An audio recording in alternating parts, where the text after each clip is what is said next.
नावडत्या गोष्टी करायला किती त्रास होतो नाही? त्या कराव्या तर लागतात आणि त्याच्यासाठी खूप कष्ट पण घ्यावे लागतात.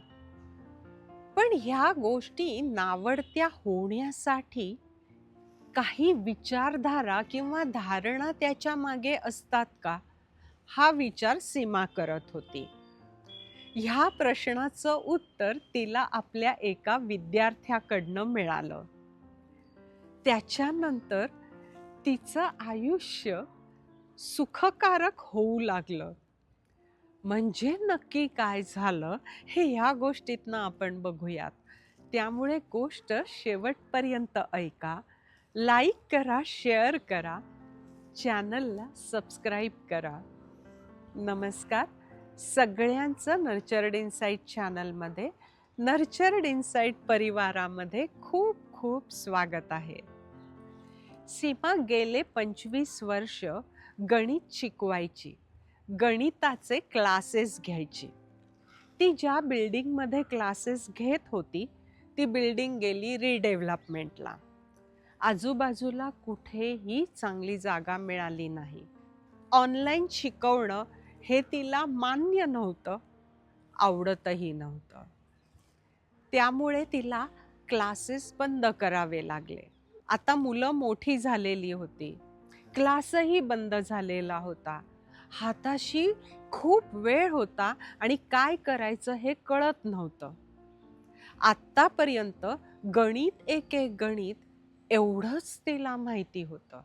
ह्याच्या व्यतिरिक्त काही करायचा प्रयत्नही केला नव्हता.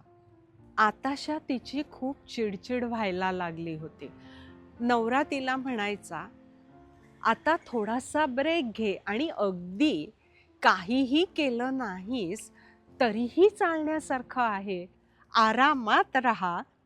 आपल्या बिल्डिंगमधल्या लोकांबरोबर मिळून मिसळून राहा. तुझ्या कॉलेजमधल्या मैत्रिणी असतील, शाळेतल्या असतील, त्यांना भेटत जा. तिने तो प्रयत्न केला. पण त्या बायकांचे सगळे विषय टीव्ही सिरियल्स विषयी किंवा खरेदीविषयी, कोणत्या तरी पुस्तकाविषयी असे वेगळेच असायचे. टीव्ही सिरियल्समध्ये हिला काहीही इंटरेस्ट नव्हता. तिला वैताग यायचा. गणिताशिवाय दुसरं काहीही न केल्यामुळे त्या व्यतिरिक्त कोणतीही पुस्तकं वाचली गेलीच नव्हती. तिला खूप कंटाळा यायचा. एक दिवस तिचा एक विद्यार्थी तिला पेढे घेऊन भेटायला आला. म्हणाला, मला ज्या युनिव्हर्सिटीमध्ये पुढे जाऊन मॅथ्स शिकायचं होतं, तिथे मला ॲडमिशन मिळालेली आहे. त्याचे हे पेढे. तुम्हाला आठवतंय मॅडम, मला गणित या विषयाची किती धास्ती होती. आवडायचाच नाही तो विषय मला. पण तुम्ही मला कसं विचारलं होतं, तुला गणित आवडत नाही ते तुझ्या मित्रांच्यामुळे का? कारण तुझे मित्र सतत म्हणतात, गणित हा विषय आवडण्यासारखा नाहीच मुळे. ह्या म्हणण्यावरती गणिताचा पेपर मी तुमच्या समोर ठेवला. मी नापास झालेलो होतो. तुम्ही तो पेपर नीट बघितलात आणि म्हणालात, येतंय की तुला गणित? मी आश्चर्याने चाट पडलेलो होतो. तुम्ही मला जवळ घेऊन म्हणालात, शांतपणे घरी जाऊन हाच पेपर परत सोडव. मी तुमचं म्हणणं ऐकलं आणि पेपर सोडवला. तुला गणित येतं आहे आणि तुला पेपर सोडवता येईल ह्याने मला खूप धीर मिळालेला होता. पेपर सोडवला मी आणि अनेक गोष्टी मला कळल्या. मी धांदरटपणाने खूप चुका केलेल्या होत्या. साध्या साध्या चुका, बेरीज वजाबाकीच्या, गुणाकार भागाकाराच्या. काही प्रश्न तर मी नीट वाचलेच नव्हते, त्यामुळे मला गणित नीट सोडवताच आलं नाही. आत्ता ते मी नीट वाचल्यामुळे मला सगळा पेपर फक्त 2 गणितं सोडून नीट सोडवता आला. ती 2 गणितं तुम्ही मला इतक्या सुंदर पद्धतीने समजावून दिलीत, त्याची सोडवण्याची दुसरी पद्धतही मला सांगितलीत आणि हे सगळं करताना मला मजा आली. हे सगळं तुमच्यामुळे झालं. तो पेढे देऊन निघून गेला. सीमाला वाटलं, एखाद्याचा इतका नावडतीचा विषय आपल्यामुळे आवडतीचा होऊ शकतो, तर आपल्याला ह्या ज्या गोष्टी आवडत नाही आहेत, त्या आवडतीच्या होणार नाहीत. पण निदान त्याच्यात थोडासा आपण रस तर घेऊ शकू, प्रयत्न तर करूयात. तिने परत ह्या सगळ्या मैत्रिणींना, सोसायटीतल्या बायकांना सुद्धा भेटायला सुरुवात केली.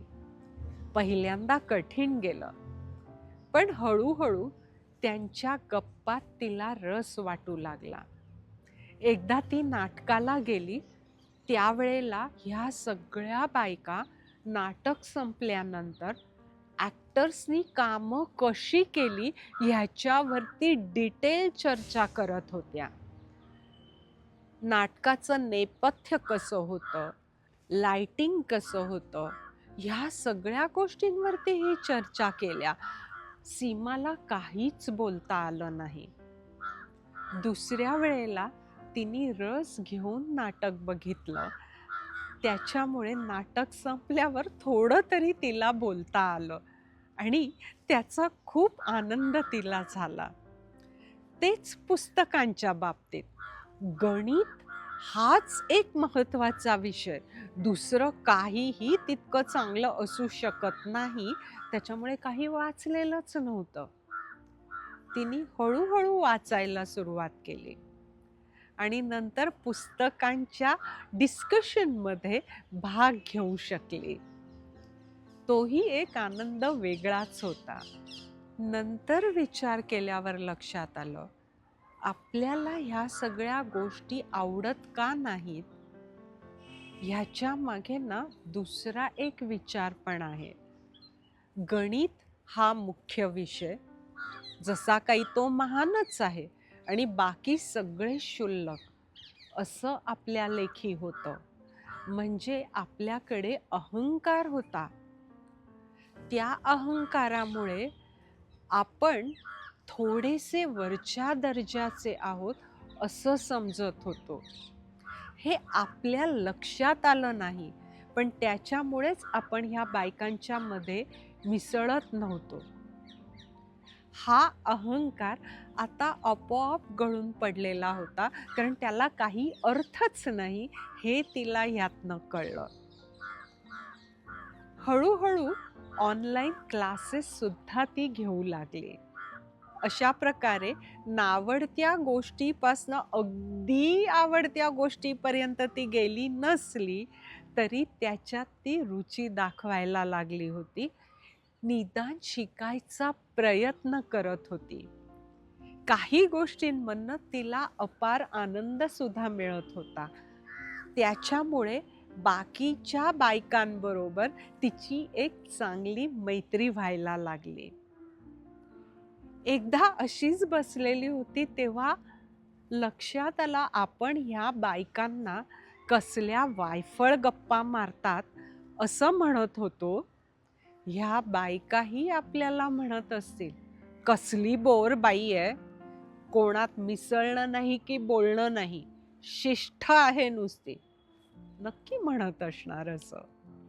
ह्या विचारासरशी तिला हसू आलं. तुम्हाला हा सीमाचा प्रवास कसा वाटतो आहे? हा प्रवास शक्य झाला विचारांची सजगता असल्यामुळे. तिला कंप्लीट अवेअरनेस होता. हे आपले विचार चुकता आहेत हे तिने मान्य केलं आणि ते बदलले.